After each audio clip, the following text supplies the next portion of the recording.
Buenas tardes, ¿cómo están?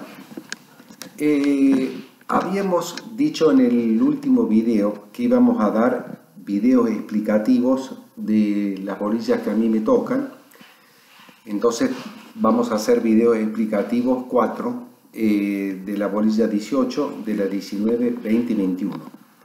Lo importante, y como consejo, yo lo voy a consignar en el PEDCO, sería que antes de que ingresen al contenido del video y del material de estudio de cada una de esas 4 unidades, de la 18 a la 21, ustedes vean el video respectivo de cada capítulo. Ahora vamos a ver el del capítulo 18, porque son videos explicativos acerca de qué es lo que vamos a ver en esa unidad.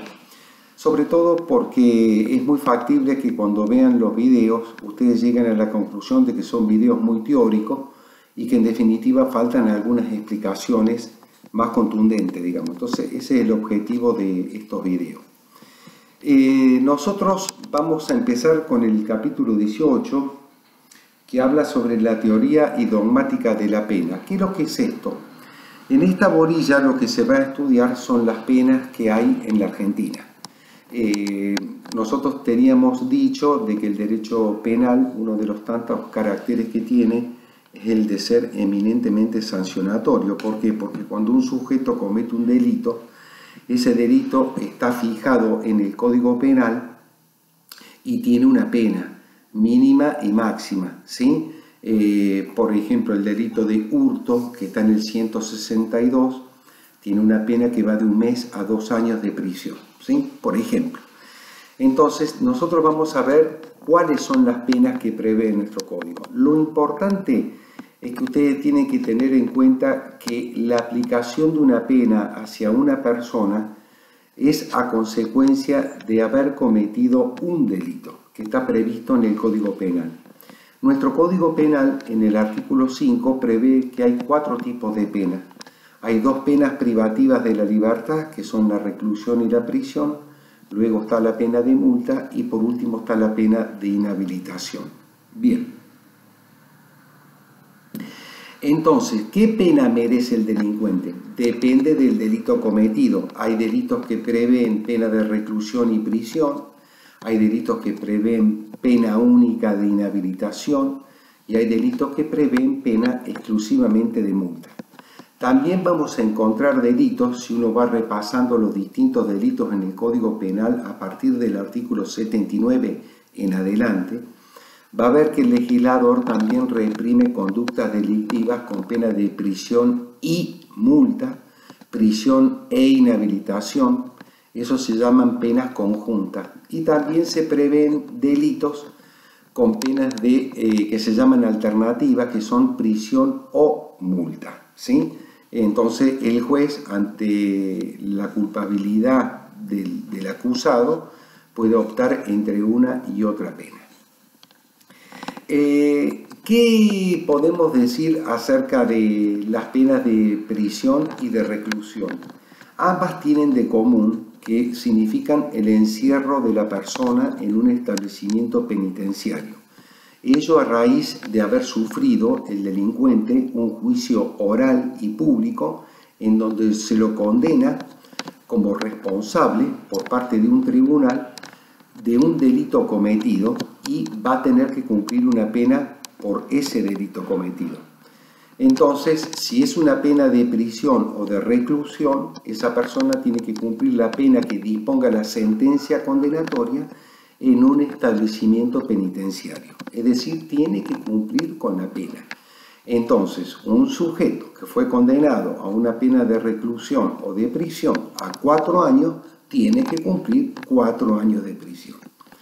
Después vamos a ver en el capítulo 19 que no es tan así, que el delincuente, el condenado, puede no cumplir una pena, que es lo que se llama la condena condicional, y también puede el delincuente condenado a una pena de 6 años no necesariamente tener que cumplir los 6 años.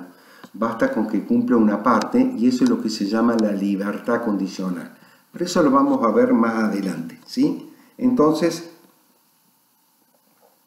lo importante es que este sujeto tiene que cumplir esa pena de encierro fruto de una condena y por haberse llevado un juicio oral y público por parte de un tribunal donde lo declaró culpable de un determinado delito.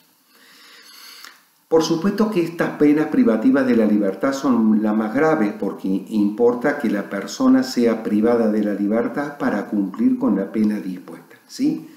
Hoy en día a la reclusión ya no se la utiliza tanto, nosotros lo hemos explicado en ese video 18, pero el argumento fundamental es que la nueva ley de ejecución penitenciaria, la 24660, que está detrás del Código Penal como ley especial, que es la ley de ejecución penitenciaria, habla de interno, no habla más de recluso ni habla tampoco de preso. Y al hablar de interno hace que la pena de reclusión haya recaído en un desuso. Ya prácticamente los tribunales, la práctica forense así lo demuestra, los sujetos son condenados ya prácticamente a penas de prisión, ¿sí? Bien. Luego tenemos una pena de inhabilitación, es otra especie de pena del artículo 5, que significa que el sujeto que es culpable de un delito y que está reprimido con esa pena, tiene como consecuencia a que se lo inhabilite. ¿A qué se lo inhabilita? ¿Qué es lo que no puede hacer? Bueno, depende. Hay una inhabilitación que se llama absoluta, que está prevista en el artículo 19, y hay una inhabilitación especial que está prevista en el artículo 20. Es más grave la inhabilitación absoluta porque importa la pérdida, la privación de más derechos. ¿Cuáles derechos? Los que están enumerados taxativamente en el artículo 19. En cambio, la inhabilitación especial es cuando el sujeto se lo priva únicamente de una actividad o del ejercicio de un solo derecho. Podemos poner varios ejemplos. Un sujeto tiene un accidente de tránsito, lo condenan por homicidio culposo, por haber conducido bajo imprudencia. Entonces el tribunal, además de imponerle una pena de prisión, artículo 84 bis del Código Penal, le impone una pena, por ejemplo, de inhabilitación de 5 años para conducir todo tipo de vehículo automotor. Esa es una pena de inhabilitación especial, porque por 5 años el sujeto no podrá conducir vehículos. Otro caso de inhabilitación especial es, por ejemplo, un policía que en abuso de sus funciones y en ejercicio funcional comete un delito con el arma de fuego. Entonces es condenado por un tribunal, supongamos por lesiones leves dolosas en contra de un individuo. Entonces el tribunal lo puede condenar a una pena de inhabilitación para portar todo tipo de armas de fuego por el término de 2 años. Ahí vemos cómo la inhabilitación entonces absoluta importa la pérdida de más derechos, en cambio la inhabilitación especial tiene la pérdida únicamente de una sola actividad. El código prevé en el artículo 20 ter la figura de la rehabilitación. ¿Qué significa esto? Es un derecho que tiene el condenado a pena de inhabilitación absoluta o especial, temporal o perpetua, a que se lo rehabilite, a que las cosas se vuelvan a su estado anterior. En los ejemplos que yo le di, a que el condenado vuelva a manejar, a que vuelva a portar armas el policía, etc.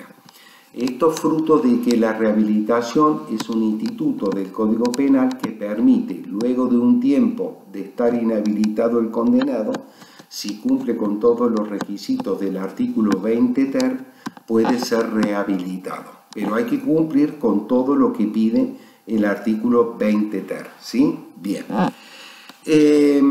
Esta inhabilitación absoluta o especial, yo dije que puede ser temporal o perpetua.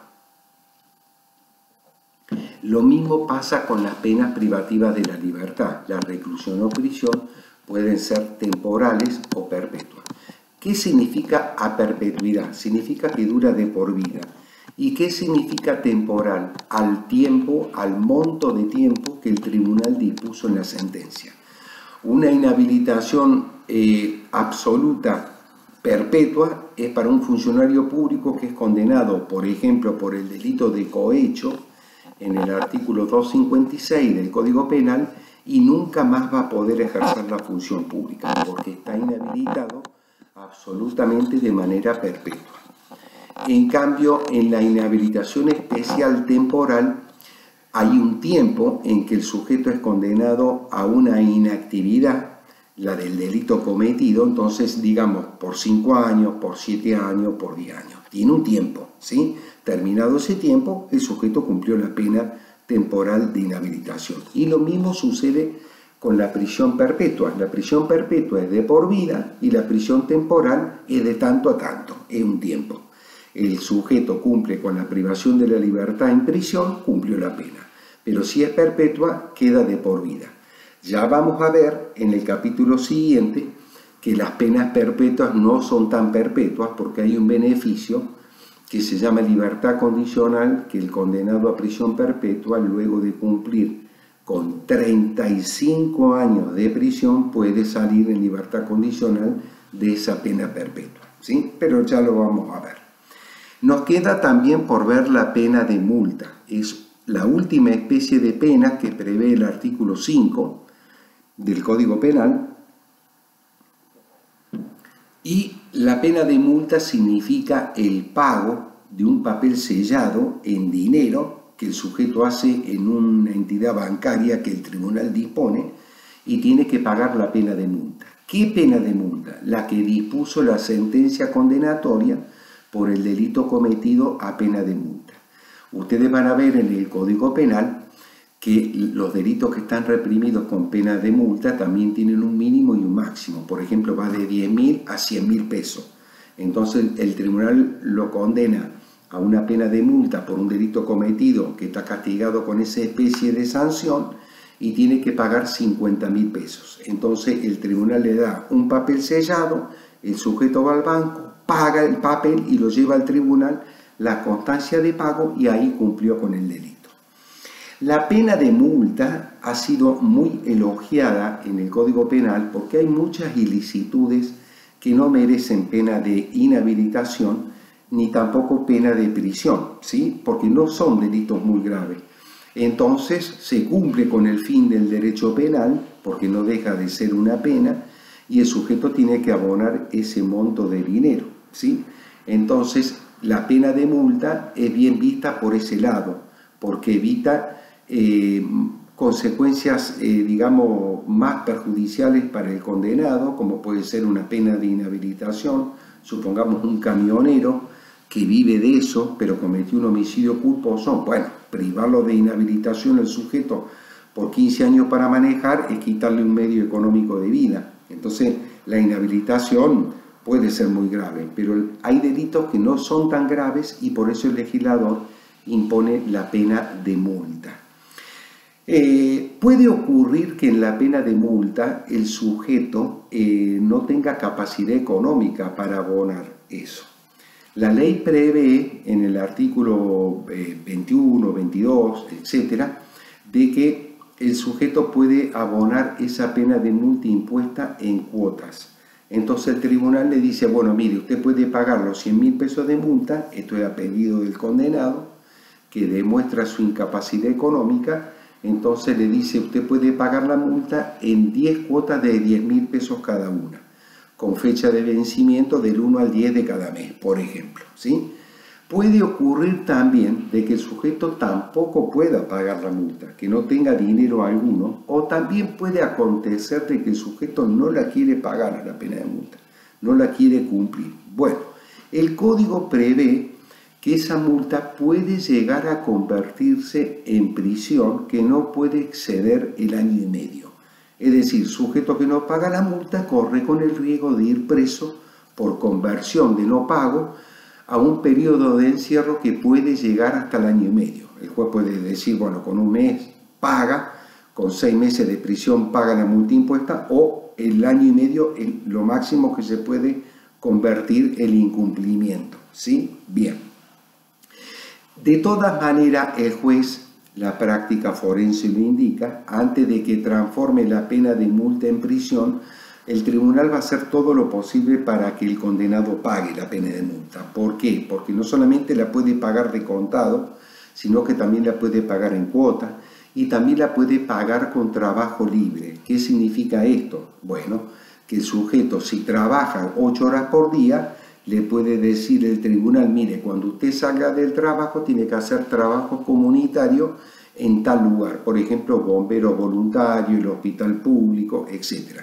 Y va a trabajar 2 horas. Por cada 2 horas que usted trabaje, se le va a computar tanto monto de dinero y así usted va a pagar la multa impuesta. Supongamos que el sujeto entonces no puede, el último camino que tiene el código y el tribunal es de convertir la pena de multa en prisión. Pero les quiero aclarar que son casos muy excepcionales, pero la salida el código la da, ¿sí? Yo no he visto en los últimos años en tribunales donde trabajo ese tipo de conversión. Generalmente se le busca la vuelta. No hay gente que quiera cumplir pena de encierro por la falta de no pago, digamos, ¿sí? Bien. Y después el programa habla del cómputo de la prisión preventiva, que es lo que cabría explicar acá. La prisión preventiva significa ni más ni menos que un sujeto que está siendo investigado por un delito, vamos a suponer un delito grave, un robo con arma, una extorsión, una violación, un homicidio, el fiscal que lo está investigando le puede pedir al juez que mientras lo está investigando, a ese sujeto se lo encierre preventivamente en un establecimiento adecuado, ¿sí? ¿Y por qué pide su prisión preventivamente? Pide su prisión preventivamente este fiscal al juez para que justamente el futuro juicio oral se pueda hacer. ¿Fruto de qué? Porque el fiscal tiene grandes fundamentos para sostener que a ese sujeto, si lo deja en libertad, el juicio no se va a poder hacer, y las causales para imponer una prisión preventiva en la Argentina son 2. Una, que haya serio riesgo de que el imputado durante el trámite de su legajo se fugue.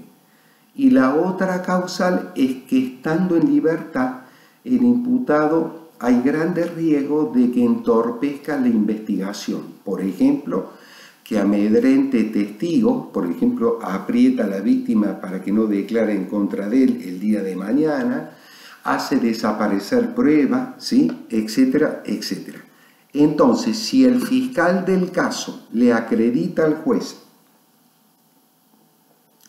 que están presentes estos riesgos procesales, puede pedir su prisión preventiva. Y es así como el sujeto pasa a estar en libertad a estar preso preventivamente. Supongamos que el sujeto, cuando lo condenan, lleva 1 año de prisión preventiva. Bueno, el artículo 24 habla del cómputo de la prisión preventiva y dice que por cada día de prisión preventiva se va a computar 1 día de prisión como pena. Entonces, si el sujeto es condenado a 8 años de prisión y estuvo 1 año de prisión preventiva, al sujeto, por el cómputo, le va a hacer falta cumplir 7 años más para cumplir la totalidad de la condena impuesta. Esto significa entonces que la prisión preventiva se computa como pena final, fruto del tema del cómputo de la prisión preventiva, y que está previsto en el artículo 24. ¿Sí? Bueno, eso es más o menos toda la unidad 18. Estas son las explicaciones que ustedes deben manejar. Por supuesto que el programa tiene otros puntos, como por ejemplo cuando habla de las consideraciones generales de la pena, cuál es el fundamento, cuál es el fin, la tendencia actual, el sistema penal, las clasificaciones, las teorías que hay, ¿no es cierto? Bueno, habla de la pena de muerte. Eso no hay problema porque no genera duda, eso basta estudiarlo en cualquier libro que ustedes tengan o en el manual de cátedra que está próximo a salir, que ya le vamos a comunicar. Ahí están todas las explicaciones. Pero es importante que en este video explicativo hayamos efectuado todas estas consideraciones que yo acabo de hacer para poder interpretar, digamos, el contenido de la unidad 18. ¿Sí? Bueno, eso es todo y nos vemos en el próximo video explicativo donde vamos a dar consideraciones importantes que ustedes deben saber previamente sobre la unidad 19. ¿Sí? Y así luego vamos a hacer con la 20 y con la 21. Y no se olviden que cada vez que mencionamos un artículo del Código Penal, vayan al Código Penal y hay que leerlo y estudiarlo bien a ese artículo. ¿Sí? Es todo y muchas gracias.